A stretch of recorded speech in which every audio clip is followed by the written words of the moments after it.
Cuando se acabó la Segunda Guerra Mundial y la Unión Soviética ya fue una realidad como potencia mundial, Joseph Stalin quiso que Moscú se pareciera a las grandes capitales del mundo. Alejada de Europa Central, arrasada por la guerra y por la revolución, Moscú no había tenido un crecimiento orgánico ni había rascacielos. Por lo tanto, mandó a algunos de sus arquitectos de manera oculta, iban a comenzar la Guerra Fría, a Nueva York para que copiaran los grandes rascacielos. Finalmente se construyeron 7 rascacielos en Moscú que se llamaron las 7 Hermanas, bajo el periodo de Stalin. Algunos quedaron más o menos nomás, pero hay otros que son de una belleza increíble, como el de la Universidad de Moscú o el Ministerio de Relaciones Exteriores, que está ubicado casi en el centro, muy cerca de la Plaza Roja y del Kremlin. Pero hubo uno que superó en belleza al resto y que se convirtió en un hotel, en el hotel más glamoroso y elegante de la Unión Soviética. Se llamaba el Hotel Ucrania y fue precisamente en esa torre, en ese rascacielos, en ese hotel, donde se alojó la selección chilena que fue a jugar el Partido de los Valientes.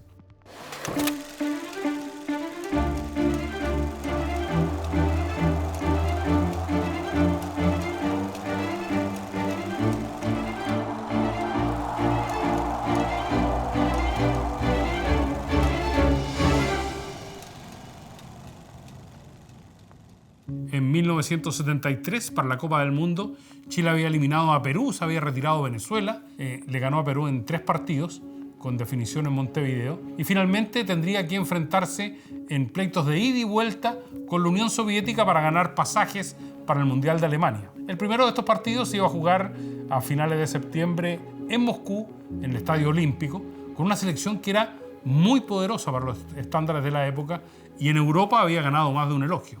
Resulta que el golpe de Estado sorprendió a Chile en pleno proceso de preparación para aquel partido.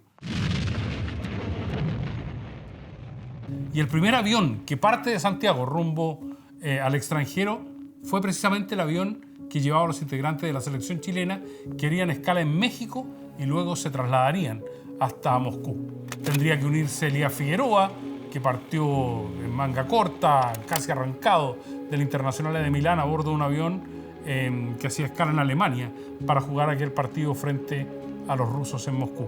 Del pleito se ha escrito mucho, pero aquí quiero entrar en una confesión personal. El partido fue una obsesión durante muchísimo tiempo, desde el punto de vista periodístico para mí.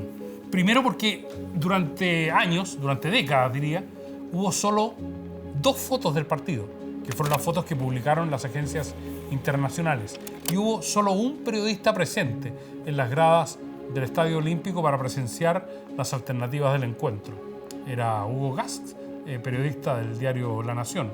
Pues bien, era imposible que el partido no estuviera, era imposible que no hubiera imágenes del partido, era imposible que no hubiera registro audiovisual de aquel encuentro, uno de los encuentros más importantes en la historia del fútbol chileno. Y a eso me aboqué durante muchísimo tiempo, tomaba pistas, seguía hilos, mandaba mail. Hablé con Sebastián Alarcón, un cineasta chileno que salió al exilio y que hizo tal vez las 2 películas más hermosas que se hicieron en nuestro país fuera de nuestro territorio durante la dictadura, que era la historia de un equipo de billar y la apuesta del comerciante solitario. Sepúlveda era un tipo importante dentro de la industria audiovisual rusa, pero por más empeño que le puso, nunca pudo llegar a las imágenes de aquel encuentro.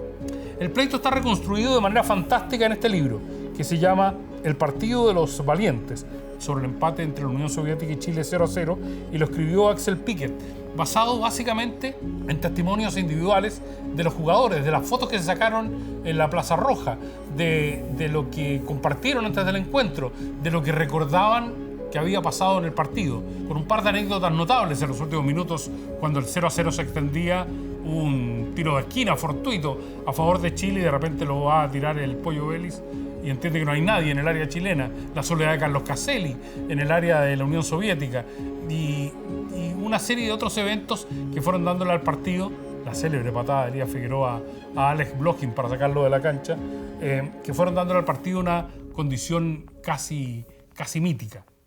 Resulta que del partido tenía que haber imágenes y la oportunidad de ir a recabar personalmente ¿Dónde estaban esas imágenes?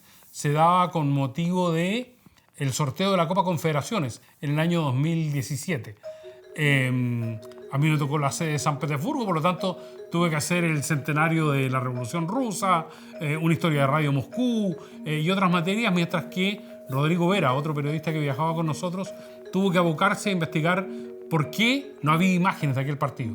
No hay imágenes de aquel partido porque la Unión Soviética no quiso que hubiera imágenes de aquel partido, porque no quedó registro del partido, porque en vista de las circunstancias políticas que lo rodearon, se decidió que no se iba a transmitir en directo el partido a toda la Unión Soviética en aquella época. Estamos hablando de 1973, plena Guerra Fría, y por lo tanto no hay registro.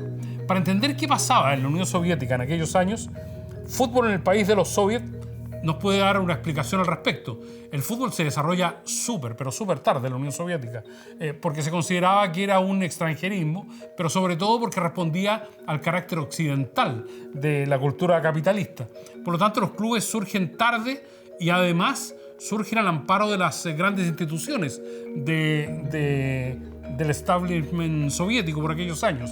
Es decir, o del ejército, o de la policía, o de la armada, y así van naciendo los clubes. ¿Por qué no se transmite el partido?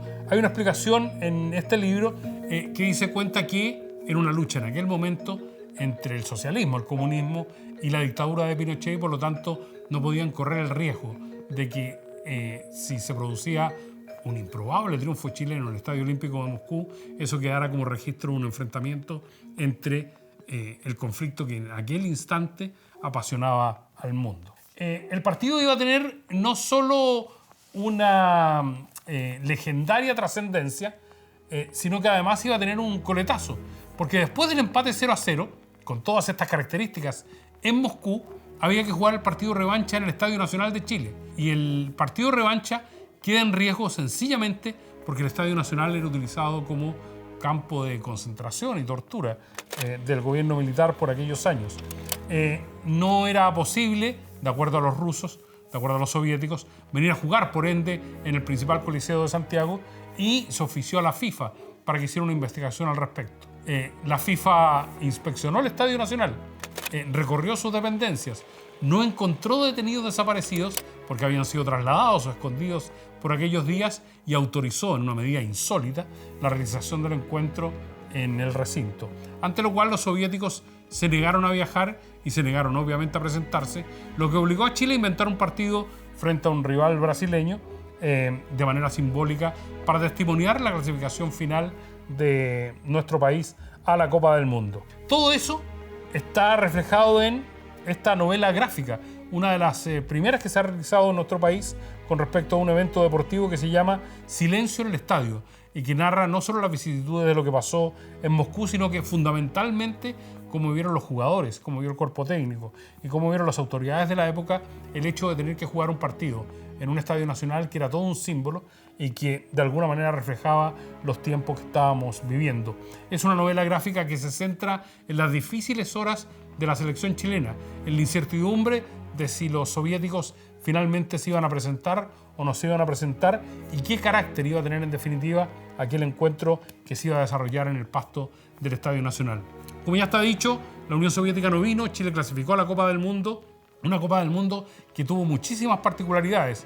La primera de todas fue la ceremonia de inauguración, que tuvo efecto en Berlín antes del partido de Chile con los anfitriones, la República Federal Alemana, y donde había 16 pelotas de fútbol en la cancha. La pelota donde estaba Chile se abre y van a aparecer los guasos quincheros, que van a entonar una tonada. Se interpreta una canción pascuense, en algo que para la época fue sencillamente inolvidable. Chile se hospedó en un castillo bajo severas medidas de seguridad porque los alemanes ya habían sufrido las vicisitudes de un atentado en los Juegos Olímpicos 2 años antes, en Múnich en 1972. Se enfermó el Zorro Álamo, la participación chilena fue apenas discreta, se enfrentaron históricamente las dos Alemanias, la del este y la del oeste, en el terreno de juego, y ganaron los alemanes orientales en un partido que resulta inolvidable para que Alemania finalmente se consagrara, la Alemania Federal se consagrara campeona en 1974. Para el recuerdo va a quedar entonces la épica, la mayor épica del fútbol chileno, ese empate 0-0 en Moscú y el polémico, aún polémico partido que debió realizarse en el Estadio Nacional y que definitivamente no se jugó. El gol simbólico de Chamaco Valdés y la ausencia de imágenes. No hay imágenes de lo que aconteció en Moscú y hay muy pocas imágenes de lo que aconteció en Santiago.